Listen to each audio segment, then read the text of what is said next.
I am on a quest to find the best fae fantasy romance book. I want smut, I want angst, I want good world building. I want to feel the feeling that I first got when I read A Court of Thorns and Roses all those years ago, and I want to see something a little bit more mature.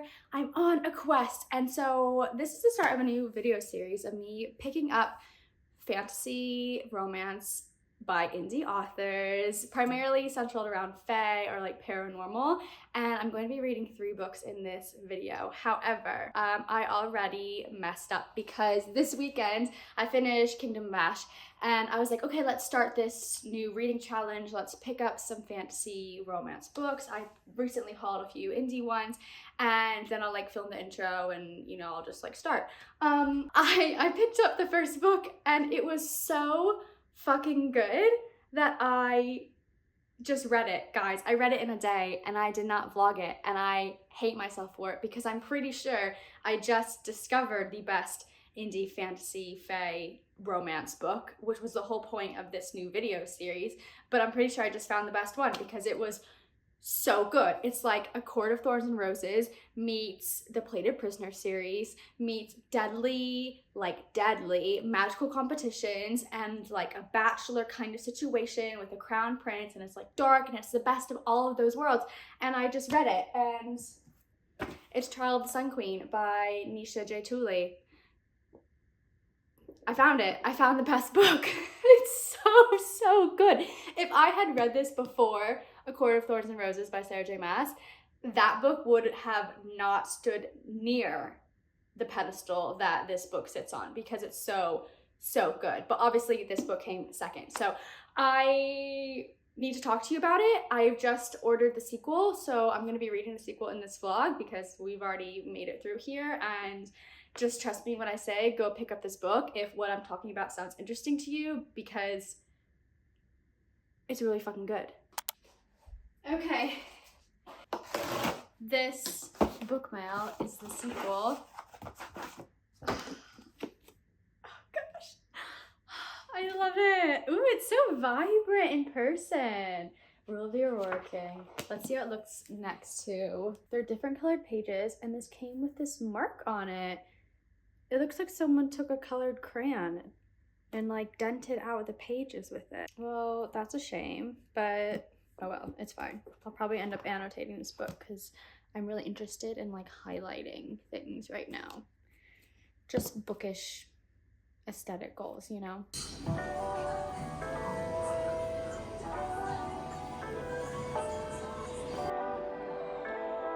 The next time we see each other, I will have a fresh new look.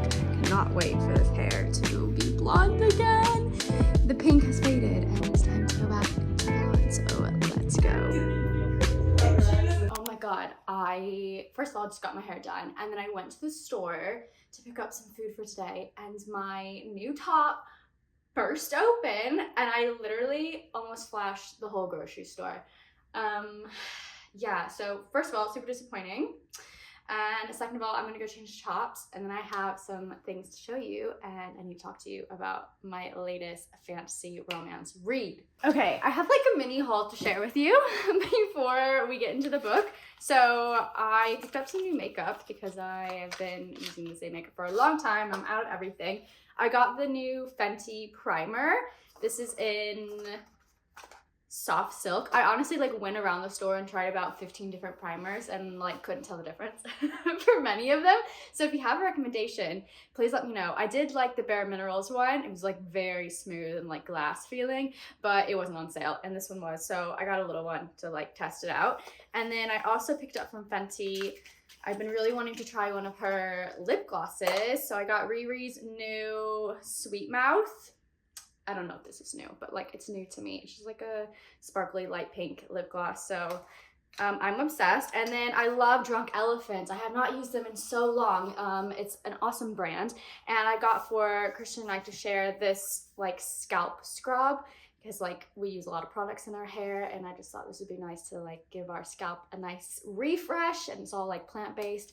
So it's not the cheapest thing, I'll admit, but I'm hoping that it really like does the job. So yeah, some new beauty stuff. Now into the book. I picked up Bewitched, and this is Laura Sylvaster's new fantasy series, and this literally is giving like Harry Potter University adult vibes. Like they go to like charms class, and it's like totally dark academia aesthetic. Like she goes to school at this university for witches, and she's a part of this coven, and it's really cool in that regard.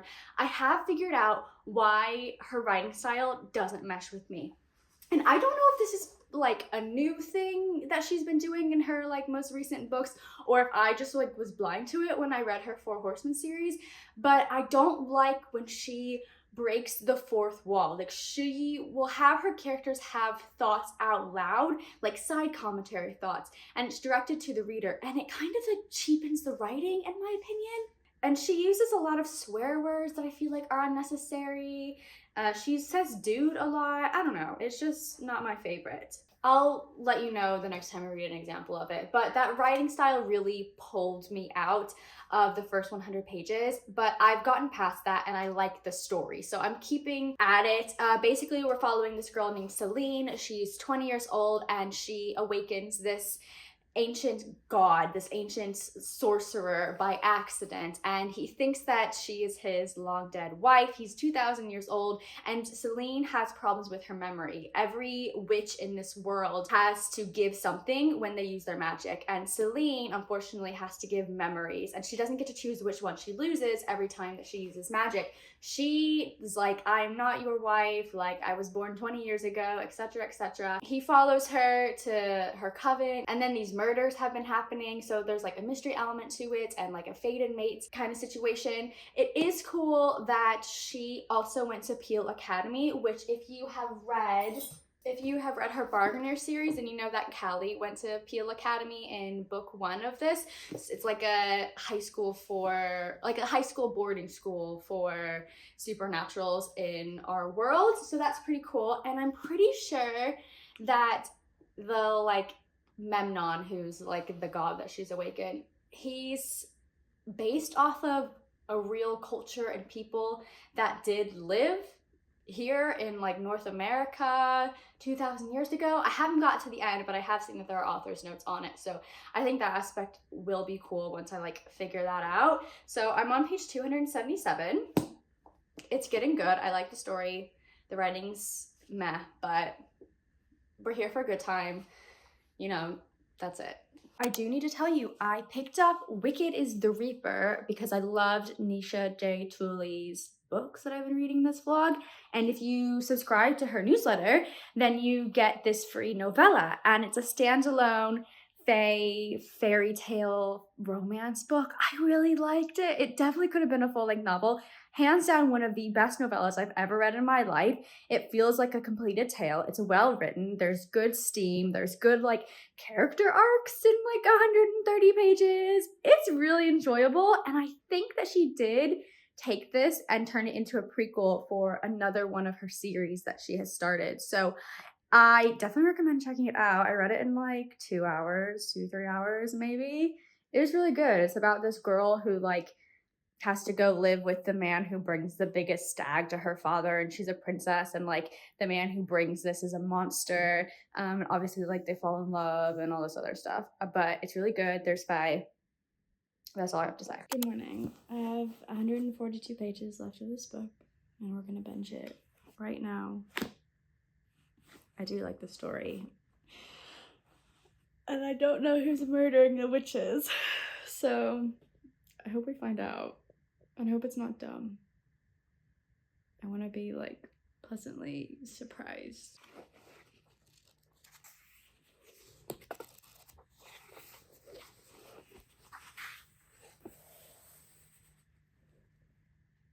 Okay.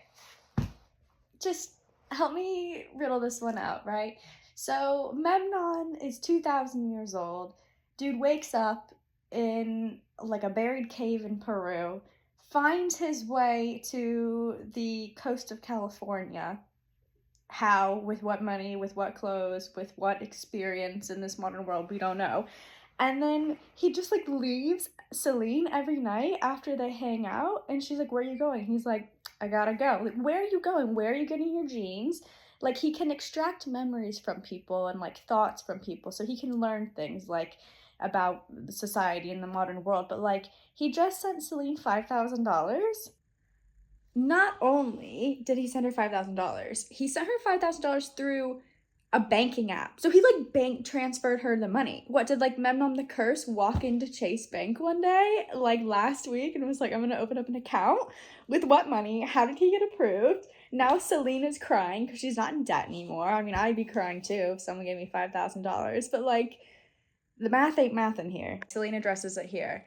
She says, the thought that this ancient dude has any money at all is absurd, let alone $5,000 to throw my way. But he did throw it my way, all because he caught a glimpse of my bank account and my worry. And I'm not going to question the hows and whys of his financial situation right now. I wouldn't either, girl. Just take the money. Okay, sorry, I'm pausing again. This is an example of what I was talking about, all the, like, side commentary that I really hate in this book. This is an example. I'm reading it to you.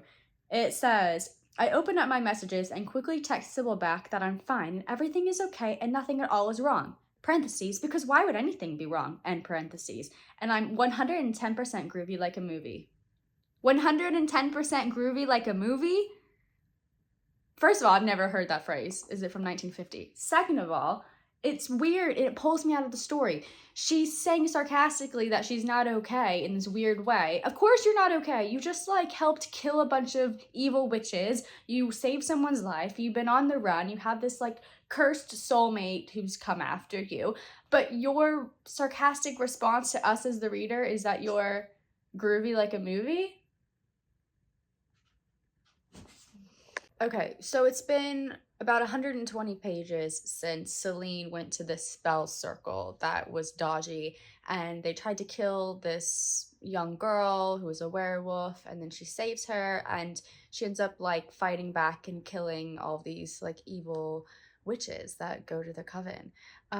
It's been, like, a few weeks, and no one's, like, even brought up the fact that these girls are missing. They haven't questioned Celine about it. And Celine's just, like, going about her life, going to class still, and, like, worrying about being a soulmate to Memnon. And I'm just left here with this gaping plot hole, in my opinion, about all of these essentially missing schoolmates. I mean, there was, like, a solid 20 of them in the room, right? So if she fought back against them, and then Memnon also, like, took vengeance on her behalf, no one's like, you know, Katie hasn't been here in a few weeks. Maybe we're getting to this part when she's going to clarify a few things, but it doesn't feel completed right now, and I don't feel like it's very realistic. I finished it. I didn't see the plot twist coming. It kind of feels out of left field. I also don't fully understand the toxic relationship aspect that they have, where, like, they hurt each other because they love each other. Like, I'm all for revenge, and, like, clearly Memnon needs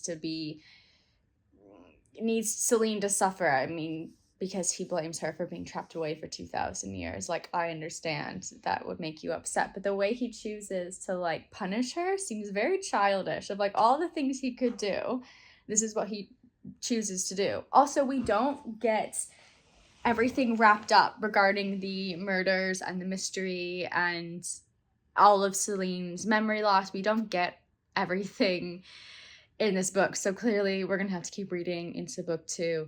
I think I will continue on, even though I'm thinking this is, like, a solid 3-star read. Please let me know your thoughts on Bewitched if you have read it.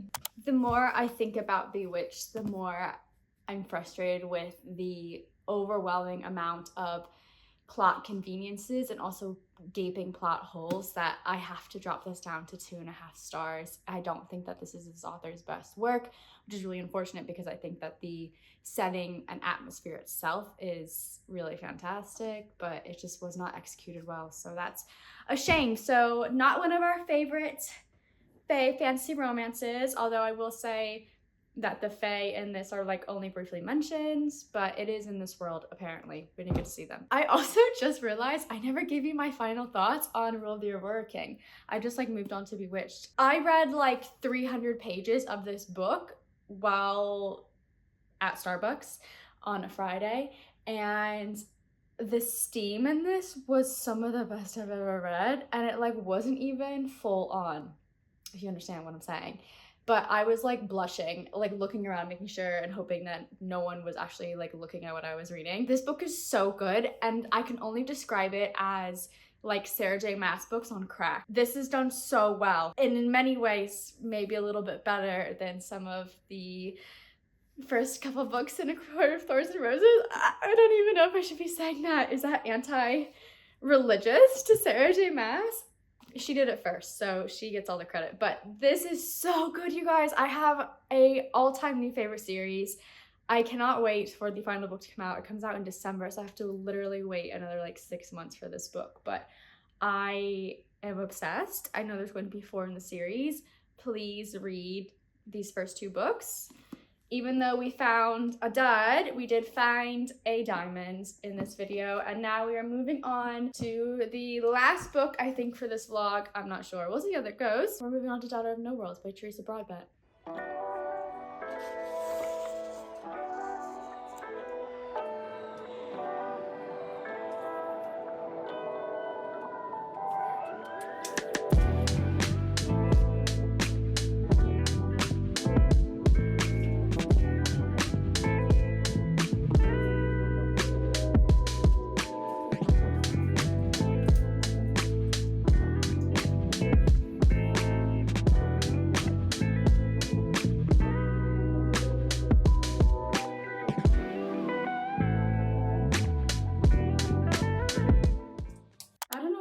Thinking like trying to be a little bit more adventurous with my iced coffee today.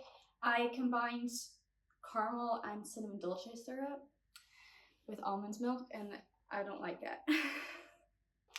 Actually, it's okay. It's growing on me, although it's watery, and I need to put it like in my own aluminum cup or something. Okay, I got to page 95 last night of Daughter of No Worlds, and this is very good. This is a great start to a book. There's lots of well done world building. Like, she's not throwing all of it at you at once, but we're learning very quickly what this world is about. I wish there was a map. That's my biggest pet peeve with fantasy books, but I'm just being picky. Tessana is a slave, and she was stolen away from her parents when she was a child and sent and basically sold into this lord's house. Similar to Throne of Glass, this man was like a father figure to her, but also kind of like a boyfriend, and also would, you know, torture and whip her because he was her slave master. So there's a lot of trauma there to unpack, and then she accidentally ends up killing him in the first couple of chapters. And from there, you see her like processing this guilt that she has associated with killing this man, even though he was her abuser. She's tried to buy herself out of slavery, and that ended up going horribly. And now we find her trying to basically bring about change in that world. And we're introduced to the love interest in this book, which is going to be Max. And I really like him because he's supposed to be training her, and he's just like, I'm not doing it. And so for weeks, they're just like chilling out in his home, and she's like looking at all these books in this language that she doesn't read because they speak different languages, which I really like. I've never really like come across that in a romance before in any of my books, where the 2 main characters don't have a common language that they can fluently speak to each other. So she's like learning in this broken language, and he's just like, I'm not helping you. And it's really good. So I'm going to continue on with this morning, drink some of my coffee, edit my bookshelf tour video that was supposed to go up like 2 weeks ago, but it's taken me a long time to do. So I'm going to do that now. I'll see you in a minute.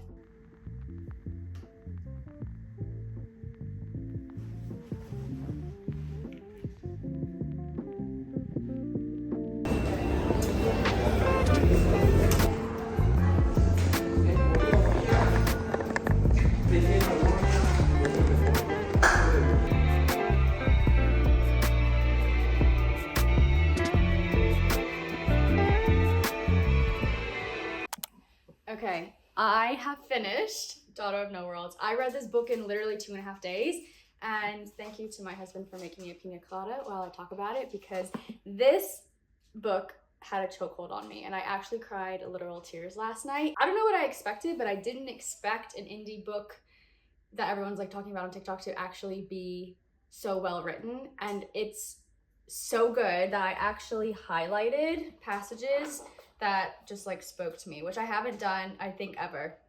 I think I've only ever highlighted for like school, but yeah, I've like made annotations, and oh my god, it's so good. So 5 stars. And now Teresa Broadbent, I have to read all of her books. I ended up buddy reading this with my friend Brittani. I'll link her channel down below. And if you haven't picked this up, please do, because it's absolutely fantastic. Like, the romance is so slow burn, but in the best way. It's not like the fated mates that like we typically read here. It's very much like they fall like into mutual respect for each other before they fall in love. I don't know. It's really beautiful. I cried, like I said. So naturally, I bought the sequel and it just arrived, Children of Fallen Gods, and it's thick and it's floppy, and this one is bigger. It's like almost 600 pages. I am so excited, but I'm not going to read this book in this vlog because I've already made the thumbnail for this video, so please come back and watch part 2. We're going to continue on reading and trying to find the absolute best indie fantasy romance books out there. Max and Tessana are just absolute goals, and I am shook about where this plot went. I did not expect it to go where it did, so I'm very excited to start BookTube today. But like, just wrapping up what we found in this video, at the bottom of the pyramid we have Bewitched by Laura Thalassa. Very disappointing. Negative stars overall. Probably then would be Wicked is the Reaper, the novella. I mean, it was a 5-star novella, but I can't really compare it to what's happened in these 2 books. And honestly, the sequel was better. So in 3rd place, we're gonna put Trial of the Sun Queen, and then it's difficult to pick because this was so good, but this was so good. And I read like 400 pages of each in a day. It's really hard to decide. Because obviously, like, in the next video, they could be bumped down because if we find a better book. I'm gonna put this in 4th place just because, like, I was so stuck into this world that I'm gonna give the top spot for the pyramid, number 1, to Rule of the Aurora King, which you know I loved. Okay, yes, I am making a list of all your recommendations that you're sending me on Instagram and YouTube. I've been compiling a list of books to read for this series. So part 2 will be moving on, obviously continuing on with Teresa Broadbent's War of the Lost Hearts Volume 2. And there are a few others that I want to pick up. So if you have a indie fantasy romance that you want to recommend me to read, or you are interested in reading but you're not quite sure if you want to read it, if you want me to read it first, let me know and I will put it on the list. And thank you so much for watching this vlog. I had so much fun making this. I read literally the best stack of books I could possibly have wanted for myself. And if you made it to the end of the video, let's drop a fairy emoji down below so I can thank you in the comments for watching the whole thing and hanging out with me and being here with me and, you know, doing all the things. Like and subscribe, and I will see you in the next series super soon. Bye.